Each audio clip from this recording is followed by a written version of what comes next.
To programming skills using C, lecture number 11. In this lecture, we'll be dealing with the array data type. So we will be learning one more looping statement, that is the for loop. We have dealt with the while loop. Now this time we will be taking for loop and learn to declare array data type and enter data items into an array and also display the content of the array. This is what we are going to do during this lesson. Now about array data type. What is this array data type? You remember we had an exercise earlier where I said enter 5 numbers and find the sum of those numbers and find the average. And to do that we declared 5 variables x1, x2, x3, x5, etc. But suppose I asked you to say, now you have to enter 100 numbers. Are you going to declare 100 variables like S1, X2, X3, X9, enter 9900? That is foolish. We can't do that. So we need to have a different data type which stores all this data and it is very easy to access. And we do that using array data type. It is also known as list data type, and in mathematics we call subscripted data type, x1, x2, etc. subscripted data type. How do we declare this? Simple. In pseudocode we say A10. A10 means what? There are 10 locations into which 10 data items can be stored. For example, there are 10 locations here in this list and 10 data items have been stored. That is, in A1 I have got 10, A2 I have got 40, A3 I have got 50. Similarly in AI, depending on the value of I, there will be some data item. So when I say A10, there will be, you make a array variable of 10 locations and they are contiguous one next to the other, and we store data into this array variable.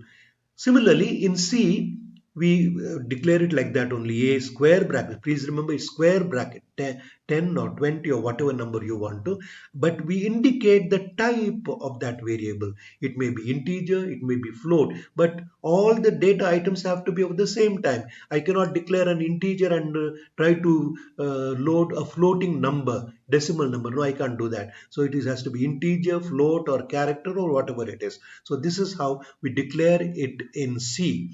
So let us see how we proceed now. We have already come across these operators and statements right from the beginning. During the last few classes, we talked about logical operators, especially with the if condition. We learnt about relational operators and then combined complex compound relational statements. And there we used and or. In C it was 2 ampersands and 2 vertical lines. Then we come to increment operators, which we are going to use. Increment and decrement operator. Increment means increase by 1, maybe by 2, whatever it is. And decrement means decrease by 1 or 2. Here we are dealing with increment by 1. I is equal to I plus 1. That is represented in C with I plus plus. Decrement, I is equal to I minus 1. It is represented by I minus minus. So this is how we use this increment operators. We come to this statement, looping statements. You are familiar with the while statement. We have worked already a few problems. We will be working more problems. And we have this for operator, for statement. We are going to deal with it immediately. That is the second looping statement. So for the looping statement, for, we start with for as we did while. Instead of while we have for. Again, starting bracket and close bracket. Within that we have this statement for variable starting from minute value to final value and step x. What does it mean by? For example, for I is equal to 1 to 10, step 1. That means let the value of I start with 1 and increment every time. 1 become 2, 3, 4, etc. up to 10. The moment it becomes 11, you come out of the loop. So whatever statements you have within here, they won't be executed after the value of I becomes 11. So similarly here we have the statement, for statement in C. Instead of capital F, FOR, we put in small letters FOR. So here there are 3 statements. I is equal to 1, the assignment statement, followed by semicolon. I is equal to less than equal to 10, that is the relational statement, and that gives the end condition. and then I plus plus is the increment statement. Sometimes you may be using I minus minus depending on the type of processing you want to do. So therefore, this for statement, as you see in C, has three different statements: assignment statement, relational statement, and increment statement. With that, we come to flowchart symbol for this for loop, and it is very similar to what we have done in the case of while. So instead of while, I have got the for statement, I is equal to 1 to 5 or n, step 1. So this becomes my loop. I start from here, comes in here, I value becomes 2, I value becomes 3, 4, 5. The moment I value becomes 6, it will come out of the loop and will execute the statements after this loop. So this is the symbol for flowchart symbol for the for loop. With that, we come to the first problem using array. So our task is to you write a complete flowchart to input n numbers in an array and print the content of that array. Pause the video and do this exercise before we proceed forward. I hope you have finished. So we come here. I have not written the earlier part. I have written only this inputting and then printing. That is also I have fixed it to 5. So for I is equal to 1 to 5, step 1. So I come here, I do the input. This is the input section. Then after inputting those 5 numbers, I print those 5 numbers. For I is equal to 1 to 5, print A of I, A1, A2, A3, A4, A5. Let us see how it runs. So I value is equal to 1 here, starting with I value. So this becomes input A1. That means you enter that number as you have entered 7 and immediately it will go into A1. Now I has become is incremented by 1. I has become 2 is input into A2. A2 I have typed 5 and that will go into A2.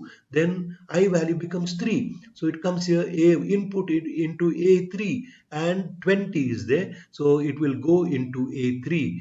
Then I value becomes 4. So because input into A4, I have got 10 that will go into A4. Now I value has become 5 and it becomes input A5. I have entered 8 and that will go into A5.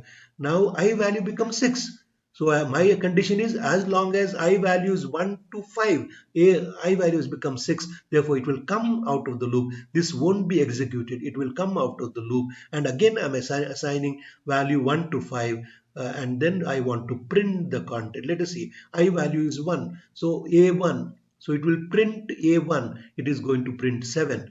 Then I value is equal to 2. So print A2. It is going to print 5.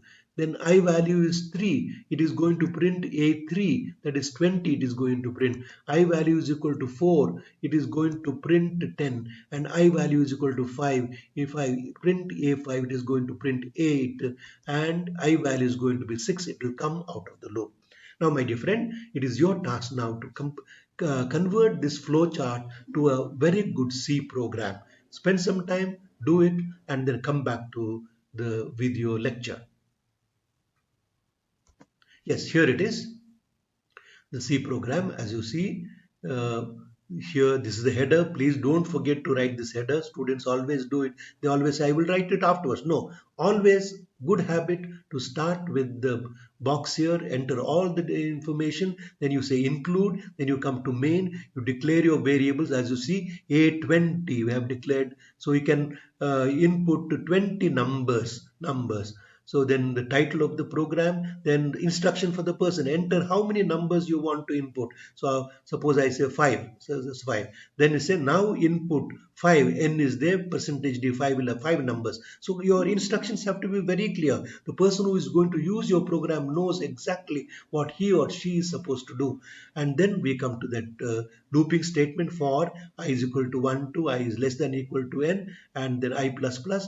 And please remember ampersand is there. This ampersand has to be there because I'm using scanf, percentage d, ampersand AI, A1, A2, A3, A4, A5. Then it will come out. Then is the content of the array. It prints the content of the array. Again the same for I is equal to 1 to n, I is equal to 1, I is less than equal to n, I plus plus.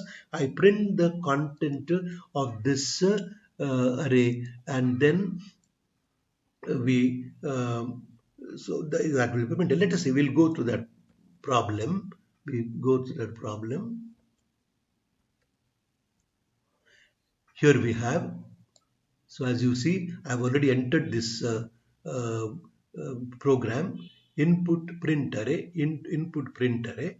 So I have given the name as input print array. So inputting. So as you see, let us run this. To do that, execute compile. First to compile, see whether there are any problems. There is no, everything is running okay. Then I run, execute this program. As you see, the title comes there. Enter how many numbers you want to input. I will say 5. Then you say now input 5 numbers. I am inputting 10, inputting 20, inputting 6, inputting -5, inputting 3. So I have inputted 5 numbers. Immediately it says the content of the array is 10, 20, as you said, 6, -5, -3. So that is what I have done. So that is how you have to execute your program. So please remember that.